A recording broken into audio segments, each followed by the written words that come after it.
नमस्कार, मैं हूं आपके साथ प्रगति और आप देख रहे हैं टोटल टीवी। बहुत बहुत स्वागत है आप सभी का हमारे खास कार्यक्रम बड़ी बहस में।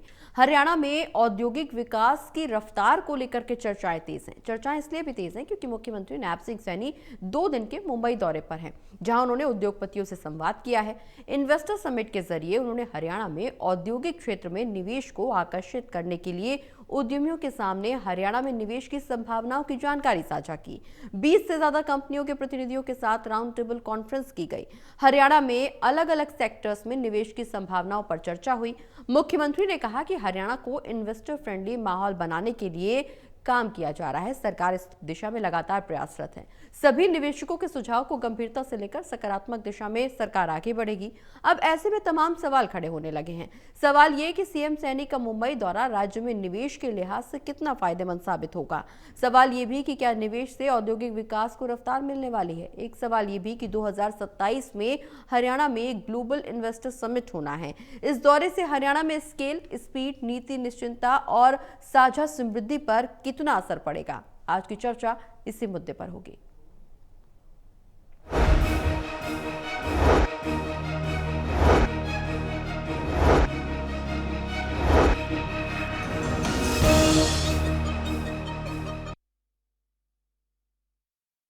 उत्पादन केंद्र ही नहीं बल्कि भारत के सबसे गतिशील आर्थिक प्लेटफॉर्म्स में से एक में होने लगी है।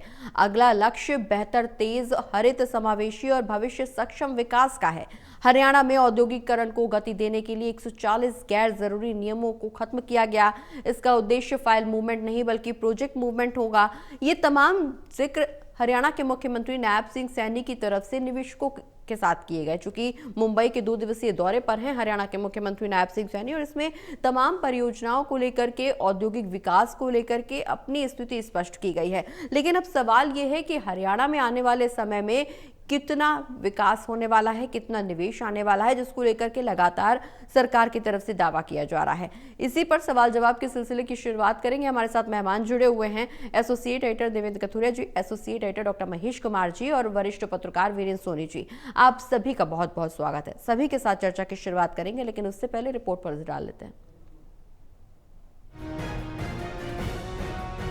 हरियाणा में औद्योगिक विकास को और तेज करने और पूंजी निवेश की उम्मीदों के साथ प्रदेश के मुख्यमंत्री नैब सिंह सैनी मुंबई में दूसरे दिन भी बड़े औद्योगिक घरानों और बिजनेसमैन से मुखातिब हुए और हरियाणा की खूबियों को केंद्र में रखकर उन्हें हरियाणा में अपने यूनिट्स लगाने का न्योता दिया। सीएम ने इन बड़े बिजनेसमैन के सामने पहले ही यहां चल रही सैकड़ों बड़ी इंडस्ट्रीज का खाका खींचा और प्रदेश की तरक्की और खुशहाली का जिक्र किया।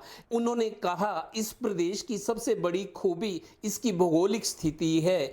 देश की राजधानी दिल्ली से सटा हरियाणा 2 बड़े एयरपोर्ट्स, मजबूत रोड और रेलवे इंफ्रास्ट्रक्चर, खेती, खेलों और एक्सपोर्ट्स के एक साथ कई हब्स इसकी यूएसपी है। उनकी आकांक्षाओं को अवसर प्रदान करने, उसको बदलने की यात्रा है। साथियों, इस विकास यात्रा का हरियाणा अग्रणी ग्रोथ इंजन है।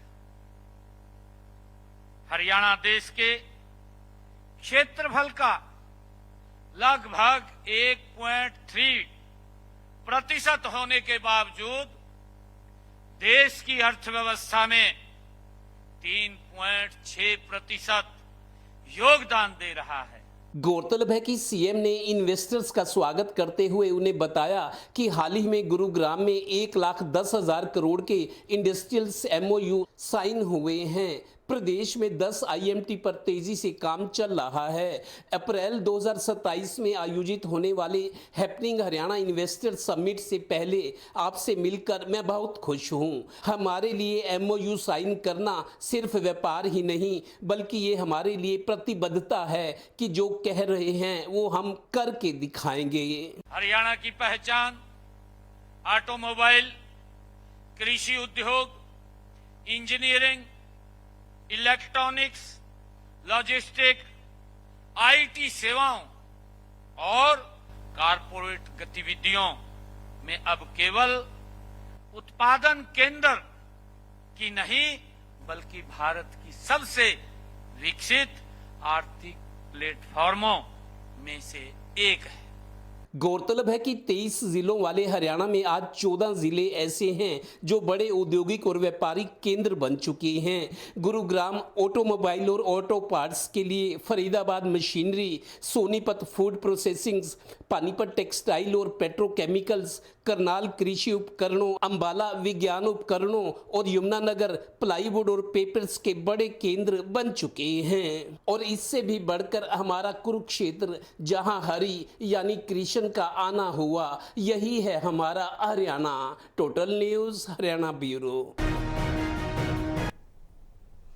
तो हरियाणा के विकास को रफ्तार देने के लिए, औद्योगिक विकास और व्यापारिक विकास को रफ्तार देने के लिए हरियाणा सरकार लगातार प्रयासरत है और इसी कड़ी में मुंबई पहुंचे हैं हरियाणा के मुख्यमंत्री, जहां तमाम अलग अलग सेक्टर्स के उद्योगपतियों से मुलाकात की है, उद्यमियों को हरियाणा में निवेश करने का न्योता दिया है। लेकिन अब सवाल यह है कि आने वाले समय में हरियाणा की दशा और दिशा इस निवेश के बाद कितनी बदलती हुई नजर आएगी। हमारे साथ मेहमान जुड़े हुए, मेहमानों से परिचय आपका करवा चुके हैं और इसी कड़ी में आगे बढ़ेंगे। सबसे पहला सवाल देवेंद्र जी आपसे, जिस तरह से मुंबई में उद्योगपतियों से सीएम सैनी ने संवाद किया और संवाद के बाद निवेश के लिए न्योता दिया गया, आमंत्रित किया गया, हरियाणा की खूबियों को सामने परोसा गया, क्या लगता है आने वाले समय में अप्रैल 2027 में जो इन्वेस्टर समिट होगी, क्या उस दौरान हरियाणा को बड़ा निवेश मिल सकता है? आने वाले समय में हरियाणा की तस्वीर बदल सकती है?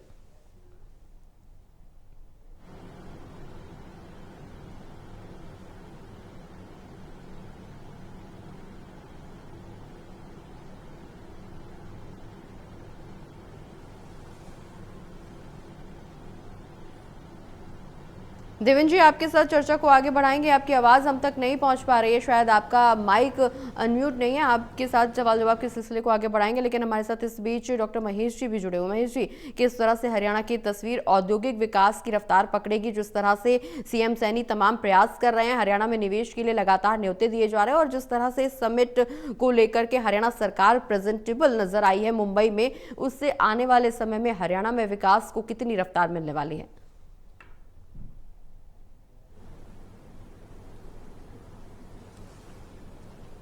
देखिए प्रगति, सबसे पहले तो ये कहना चाहूंगा कि इस दिशा में की गई किसी भी कोशिश का स्वागत किया जाना चाहिए, क्योंकि ये हरियाणा की तस्वीर बदलने में मददगार साबित हो सकता है। कोशिश की मैं सराहना करता हूं और हर बार जब भी प्रदेश में इस तरह की कोशिशें की गई, परिणाम कोई बहुत ज्यादा हासिल नहीं कर पाई हरियाणा सरकार। इससे पहले हमने देखा कि मनोहर लाल खट्टर भी जो है विदेशों के दौरे करके आए थे, लेकिन बहुत ज्यादा कुछ दिखाने के लिए नहीं था। इससे पहले की अगर बात करें तो कैप्टन अभिमन्यु वित्त मंत्री हुआ करते हरियाणा के, उस वक्त भी विदेशी दौरे भी हुए, बहुत सारे फॉरेन डेलीगेशंस के साथ प्रोग्राम्स भी हुए, हैपनिंग हरियाणा का जिक्र भी हुआ, लेकिन हैपनिंग में क्या था ये आज तक हरियाणा सरकार नहीं बता पाई। बहुत सारे औद्योगिक क्लस्टर बनाए जाने के ऐलान सरकार की तरफ से किए गए, काफी जो वाहवाही है वो भी बटोरने का काम किया गया, बड़े बड़े ऐलान किए गए, लेकिन उन ऐलानों की हकीकत क्या थी? बहुत सारे प्रोजेक्ट्स तो ऐसे हैं जहां पर अभी तक जमीन अधिग्रहण तक नहीं हो पाया है और मुझे लगता नहीं कि अगले कई सालों तक वो संभव हो पाएगा। तो ये मानकर चलिए कि दिखाने के लिए बहुत अच्छी ये कोशिश है और अगर ये कोशिश रंग लाती है तो यकीनन फिर हरियाणा का हर युवा, हर बुजुर्ग, हर महिला के लिए एक बड़ी खुशी का मौका हो सकता है। ये जो बेरोजगारी खत्म करने की कोशिश है, ये सिर्फ युवाओं के लिए बेहतरीन कोशिश नहीं मानी जाती, बल्कि पूरे परिवार पर, पूरे समाज पर, पूरे प्रदेश पर और ये कहूंगा कि मैं पूरे राष्ट्र पर एक सकारात्मक असर इसका देखने को मिलता है। देखिए, हरियाणा आज नशे की गर्त में डूब रहा है, हरियाणा आज अपराध की गर्त में डूब रहा है और इसके पीछे जो सामाजिक सरोकार से जुड़े लोग हैं वो इसी माफ कीजिएगा, इसी सवाल को बार बार उठाने की कोशिश कर रहे हैं कि जब तक सामाजिक तानाबाना ठीक नहीं हो पाएगा, जब तक कि हम नशे पर लगाम नहीं लगा पाएंगे, जब तक हम अपराध पर नकेल नहीं कस पाएंगे। अपराध की तरफ मुड़ रहा है हरियाणा का युवा, क्योंकि बेरोजगारी बेइंतहा बढ़ रही है और इन तमाम बुराइयों को अगर खत्म करना है तो फिर हरियाणा को औद्योगिक विकास की दिशा में आगे बढ़ना ही होगा। लेकिन परेशानी सरकार के सामने भी एक अलग तरीके की है। अगर किसी भी तरह के फॉरेन डेलीगेशन से हरियाणा सरकार बात करती है या मुंबई में किसी भी तरह की बातचीत की कोशिश, हैदराबाद में कोई अगर औद्योगिक निवेश हासिल करने की कोशिश हरियाणा सरकार करती है, तो फिर ये तमाम कोशिशें खत्म हो जाती हैं गुरुग्राम पर आकर। कोई भी देशी विदेशी कंपनी जब इन्वेस्टमेंट की बात करती है तो फिर गुरुग्राम में जमीन की मांग करती है।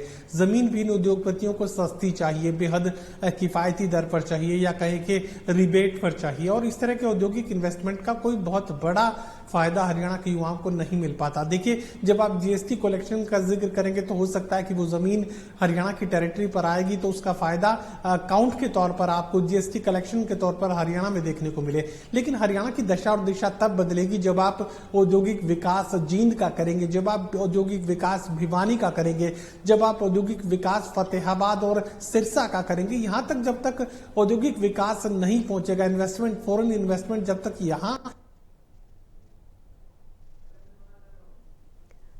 बिल्कुल, निश्चित रूप से तमाम प्रयास करने की जरूरत है और कई दिशा में पहल करने की भी हरियाणा सरकार को बहुत जरूरत है। देवेंद्र जी, जिस तरह से 20 राउंड टेबल पर कॉन्फ्रेंस की गई और तमाम अलग अलग उद्योगपतियों से सीएम सैनी ने संवाद किया, अलग अलग उद्योगपतियों से संवाद तो किया जा रहा है, लेकिन अप्रैल 2027 में हैपनिंग हरियाणा इन्वेस्टर समिट से पहले ये इवेंट बड़ा अवसर प्रदान कर रहा है। मुख्यमंत्री का कहना है कि हमारे लिए एमओयू कोई व्यापारिक समझौता नहीं है, बल्कि ये हमारे लिए प्रतिबद्धता है। इस प्रतिबद्धता को आगे बढ़ाने के लिए किस दिशा में बातचीत हुई और ये बातचीत कितनी सकारात्मक साबित हो सकती है आने वाले समय में हरियाणा के लिए, राज्य सरकार के लिए और निश्चित रूप से हरियाणा के युवाओं के लिए? देखिए प्रगति, पहले तो मैं आपको बता दूं, हर राज्य सरकार अब कोशिश कर रही है कि वहां इंडस्ट्री आए। उड़ीसा तक को मेरे को ध्यान है, अब उड़ीसा वाले भी सबमिट कर रहे हैं। तमिलनाडु के नए मुख्यमंत्री जब बने हैं, उनके यहाँ हरियाणा तक में मैसेज आते हैं कि इंडस्ट्री लाओ। तेलंगाना वाले, तो अब उड़ीसा वाले भी इस लाइन में है। हिमाचल, उत्तराखंड पहाड़ी राज्य है, वो भी इंडस्ट्री, हालांकि पर्यावरण जरूरी है, लेकिन इंडस्ट्री के बिना वो भी सर्वाइव नहीं कर पा रहे।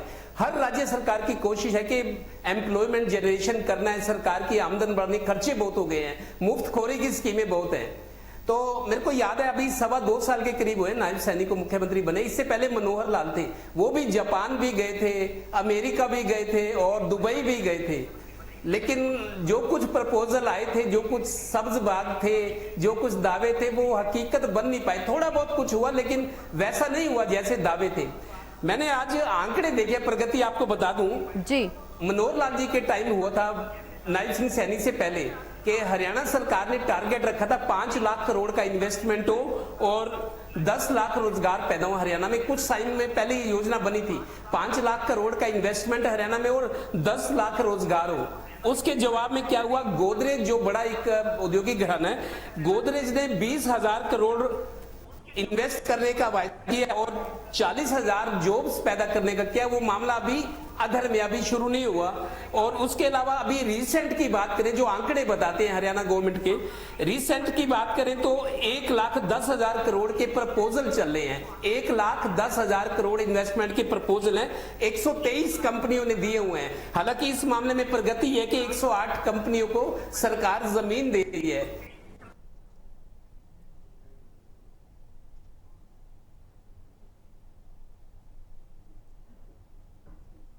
ठीक है, ठीक है देवेंद्र जी, आपके पास लौटेंगे, आपकी आवाज हम तक नहीं आ पा रही है, आपके पास लौटेंगे। हरियाणा में रेवाड़ी, महेंद्रगढ़ में इंडस्ट्री लगाने की बात है, इसी तरह के हिसार, पानीपत और रोहतक में भी। ठीक है, सोनी जी का रुख करेंगे। सोनी जी, जिस तरह से महेश जी ने भी और देवेंद्र जी ने भी जिक्र किया कि मनोहर लाल के समय के दौरान भी सरकार की तरफ से तमाम प्रयास किए गए, तमाम उद्योगपतियों को निवेश करने के लिए तमाम जानकारियां साझा की गई और तमाम कोशिशें की गई कि उद्योगपति आए और हरियाणा में निवेश करें, जिससे हरियाणा के विकास को रफ्तार मिले। एक बार फिर से यही कोशिश सीएम सैनी की तरफ से की गई, लेकिन दोनों कोशिशों में कितना अंतर, दोनों सरकारों में कितना अंतर? पहले की ये कोशिशें क्यों कामयाब नहीं हो पाई, अधर में लटकी हुई हैं, और अब अगर जो कोशिश दोबारा की जा रही है तो क्या वाकई आने वाले समय में हरियाणा की दशा और दिशा तय होती हुई नजर आएगी, बदलती हुई नजर आएगी? देखिए, सभी सरकारों का, चाहे कांग्रेस में भूपेंद्र सिंह हुड्डा की सरकार रही हो, चाहे इंडियन नेशनल लोकदल की ओम प्रकाश चौटाला की सरकार रही हो, चाहे मनोहर लाल जी की सरकार रही हो, चाहे अब नायब सिंह सैनी की सरकार हो, सबने प्रयास किया है हरियाणा में निवेश आना चाहिए। और इसके लिए उद्योगपतियों को आकर्षित करने के लिए जो है लुभावनी योजनाएं भी बनाई जाती हैं और उसका कुछ ना कुछ असर तो होता ही है। अब ऐसी बात नहीं है कि सिर्फ हरियाणा कर रहा है, अब बिहार के जो मंत्री हैं वो हरियाणा में भी आ रहे हैं, वो हरियाणा के उद्योगपतियों से भी संपर्क कर रहे हैं और जो बिहार के लोग आकर हरियाणा में बस गए हैं उनको भी इस बात के लिए प्रेरित कर रहे हैं कि वो बिहार में आकर उद्योग लगाएं, उनको वहां सरकार जमीन देगी, सुविधाएं देगी। तो उसी तरह हरियाणा भी कर रहा है। हरियाणा, बंबई जो है देश की आर्थिक राजधानी है, तो वहां के उद्योगपतियों को आकर्षित करने के लिए सरकार समय समय पर योजनाएं बनाती रहती है।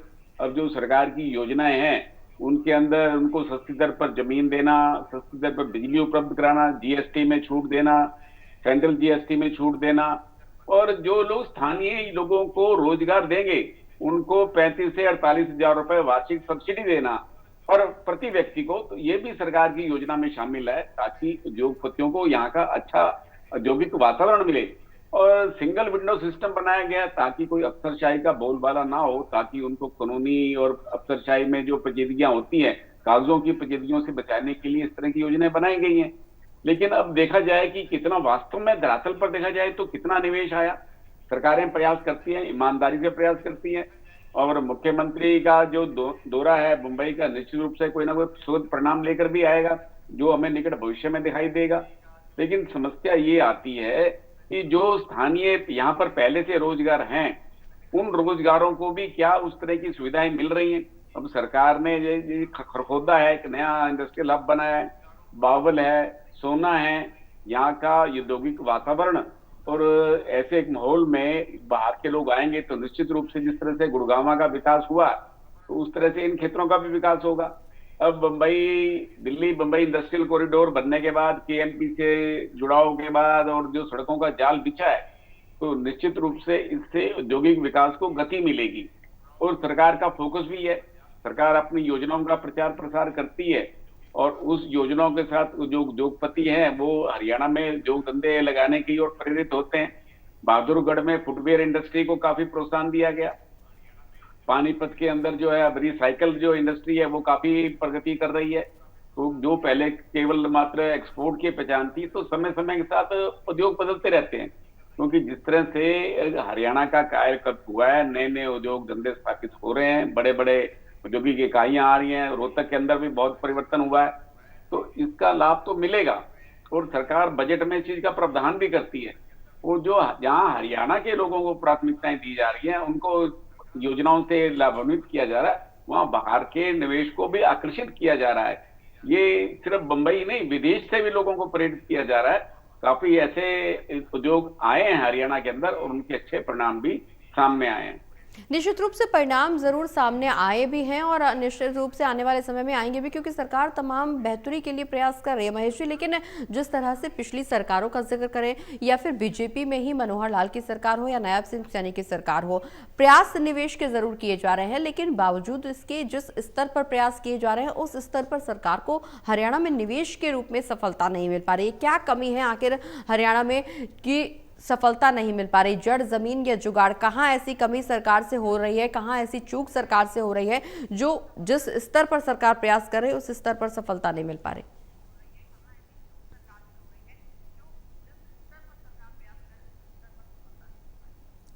देखिए, ये मानकर चलिए कि सरकार अपनी स्तर पर कोशिशें करती है और सरकार को भी ये बखूबी पता है कि रोजगार की अगर अतिरिक्त व्यवस्था करनी है तो सरकार के बस की बात नहीं है। सरकार के पास सीमित संभावनाएं हैं। ऐसे में प्राइवेट सेक्टर ही रोजगार की व्यवस्था कर सकता है और तमाम मुख्यमंत्रियों की तरफ से कोशिश की गई। वीरेंद्र जी जिस तरीके से जानकारी दे रहे थे, देखिए ये कोशिश ओम प्रकाश चौटाला की तरफ से भी की गई थी, उसके बाद भूपेंद्र सिंह हुड्डा की तरफ से भी की गई। हालांकि SEZ को जमीन देने को लेकर भूपेंद्र सिंह हुड्डा को, रिलायंस को जमीन देने को लेकर भूपेंद्र सिंह हुड्डा को काफी आलोचना का सामना करना पड़ा था और उस वक्त ये कहा गया था कि SEZ जो रिलायंस का है उसमें बहुत बड़ा जमीन घोटाला हुआ है। भूपेंद्र सिंह हुड्डा को इन आरोपों का सामना करना पड़ा था। उसके बाद की अगर बात की जाए तो मनोहर लाल खट्टर की तरफ से कोशिश की गई थी। कैप्टन अभिमन्यु उस वक्त वित्त मंत्री हरियाणा के थे और अब एक बार फिर नायब सिंह सैनी कोशिश करते नजर आ रहे हैं। देखिए, कोशिशें तो सकारात्मक दिशा में की गई, क्योंकि हरियाणा की तकदीर, तस्वीर और रोजगार की व्यवस्था अगर हो सकती है तो फिर इसी रास्ते से हो सकती है। ये तमाम मुख्यमंत्री समझते थे, जानते थे, कोशिश भी की गई। लेकिन मुझे लगता है कि हरियाणा में, जैसा मैंने पहले जिक्र किया, कि जब भी औद्योगिक इन्वेस्टमेंट के लिए कोई भी जो प्रतिनिधिमंडल है, चाहे मुख्यमंत्री की बात की जाए, तमाम कैबिनेट मंत्रियों की अगर बात की जाए, तो इन्वेस्टमेंट के लिए जब भी ये मंत्री देश के किसी भी हिस्से में जाते हैं या दुनिया के किसी भी हिस्से में उद्योगपतियों को औद्योगिक निवेश के लिए आमंत्रित करते हैं तो उस वक्त गुरुग्राम पहली प्रायोरिटी बन जाता है। गुरुग्राम की जमीन चाहिए, सस्ते दर पर चाहिए, या सरकार ये करे कि कुछ लाख रुपए लेकर उसे लीज पर दे दे। तो ये कोशिश हर बार जब भी सरकार ने की, उद्योगपतियों ने गुरुग्राम की जमीन मांग ली, और उसके बाद भी क्या कि जमीन पर जो इन्वेस्टमेंट इन उद्योगपतियों की तरफ से किया जाना था वो इन्वेस्टमेंट नहीं किया गया। उसके बाद जो है जमीन को अपनी कस्टडी में ले लिया, यानी सस्ते दर पर सरकार से जमीन तो हासिल कर ली, लेकिन जो औद्योगिक इन्वेस्टमेंट उस जमीन पर किया जाना था वो नहीं किया गया। चूंकि इन्वेस्टमेंट नहीं हुआ, कोई उद्योग नहीं लगा, कोई इन्वेस्टमेंट वहां पर जमीन पर नहीं हुआ, तो ऐसे में कोई रोजगार की व्यवस्था होती भी कैसे। तो ये तमाम परेशानियां हैं जिन्हें सरकार को झेलना पड़ता है। सरकार जब भी इन्वेस्टमेंट मांगती है, गुरुग्राम के लिए इन्वेस्टमेंट मिल जाता है, लेकिन उससे बाहर, जैसा मैं जिक्र कर रहा था, सिरसा के लिए चाहिए, फतेहाबाद के लिए चाहिए, जींद के लिए चाहिए, पलवल के लिए चाहिए, तमाम पिछड़े इलाकों के लिए चाहिए। लेकिन जो विकास है, औद्योगिक डेवलपमेंट की जब बात की जाए तो वो सीमित हो जाता है गुरुग्राम तक और एनसीआर के इलाके तक, बहादुरगढ़ तक। तो ऐसे में जो बाकी हरियाणा है वो एक तरीके से संतुलन की स्थिति औद्योगिक विकास को लेकर देखने को मिलती है। चूंकि रोजगार की संभावना इन इलाकों में नहीं होती, तो फिर इन्हें भी एक दूर के इलाके हैं, चाहे सिरसा की मैं बात करूं, फतेहाबाद की बात करूं, जींद भिवानी की बात करूं, रोहतक की बात करूं, तो इन लोगों को एक तरीके से रोजगार की संभावनाएं तलाशते हुए दिल्ली तक आना पड़ता है, रोजगार की संभावनाएं तलाशते हुए एनसीआर के इलाकों तक जाना पड़ता है, गुरुग्राम और फरीदाबाद तक जाना पड़ता है। तो ऐसे में ये बहुत बड़ी परेशानी है। सरकार कोशिश करती है, लेकिन चूंकि सरकार के साथ भी मैं कहूंगा कि एक तरीके की ठगी यहाँ पर औद्योगिक घरानों की तरफ से की जाती है। जमीन तो लेते हैं लेकिन उस पर इन्वेस्टमेंट नहीं करते हैं। बिल्कुल, निश्चित रूप से देवेंद्र जी, लेकिन जिस तरह से राष्ट्रीय अर्थव्यवस्था का जिक्र करें तो हरियाणा का योगदान लगभग 3.6% है, और अगर ऐसे में हरियाणा में निवेश होगा, औद्योगिक विकास को रफ्तार मिलेगी, तो कहीं ना कहीं राष्ट्रीय अर्थव्यवस्था में भी सुधार देखने को मिलेगा। देखिए प्रगति, आज जो ये हम कार्यक्रम कर रहे हैं, मैंने पानीपत के एक युवा उद्यमी जो बहुत डायनामिक है, इंटेलिजेंट है, मैंने उससे आज बात की।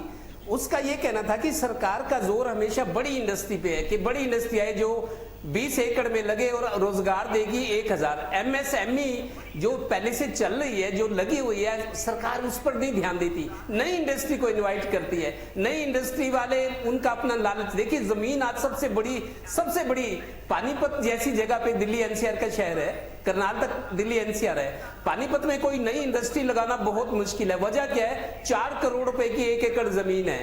4 करोड़ की जमीन है तो 1.5-2 करोड़ रुपए CLU, change of land use, fees बहुत ज्यादा है। पंजाब के मुकाबले, उत्तराखंड, हिमाचल के मुकाबले जमीन खरीदना, फिर उस पे CLU लेना, फिर कंस्ट्रक्शन करना, फिर मशीनरी लगाना, फिर वर्किंग कैपिटल, आदमी की हिम्मत नहीं है। मैं बता रहा हूं आपको, वो ये कह रहा है कि जो इंडस्ट्री चल रही है, MSME इंडस्ट्री, जो मौजूदा इंडस्ट्री पर सरकार ध्यान नहीं दे रही, नई इंडस्ट्री को इनवाइट कर रही है, जो पहले से चल रही है, रोजगार दे रही है। MSME इंडस्ट्री जो 200 की संख्या में चलती है, 200 परिवार पलते हैं और 10,000 लोगों को नौकरी देती है। सरकार का ध्यान बड़ी इंडस्ट्री की तरफ है जो 1000 रोजगार देगी लेकिन 20 एकड़ में लगेगी। तो इन छोटे MSME वालों का ये कहना है कि एग्रीकल्चर के बाद सेकंड लार्जेस्ट एम्प्लॉयमेंट जनरेशन वाला MSME सेक्टर है, उस पर सरकार ध्यान नहीं दे रही। ये कुछ तकनीकी और जमीनी कमी है जिसकी वजह से बात बन नहीं रही। बिल्कुल, निश्चित रूप से अब हैपनिंग हरियाणा को आगे बढ़ाने की दिशा में सरकार प्रयास तो जरूर कर रही है, लेकिन कितना हरियाणा हैपनिंग होगा ये एक बड़ा सवाल बना हुआ है। सरकार लगातार अलग अलग सेक्टर्स में निवेश की संभावनाएं तराश रही है, जिस पर चर्चा भी हरियाणा के मुख्यमंत्री मुंबई में करते हुए अलग अलग उद्योगपतियों से नजर आए हैं। लेकिन इस दौरान निवेश से कितना फायदा हरियाणा को होगा, आने वाले समय में कितना औद्योगिक विकास रफ्तार पकड़ेगा और आगे आने वाले समय में राज्य की दशा और दिशा किस तरफ आगे बढ़ती है, ये एक बड़ा सवाल बना हुआ है। बहुत बहुत शुक्रिया आप सभी का चर्चा में शामिल होने के लिए। आज की बड़ी बहस में फिलहाल इतना ही, एक छोटे से ब्रेक के लिए रुक रहे हैं, जल्द वापस आ रहे हैं।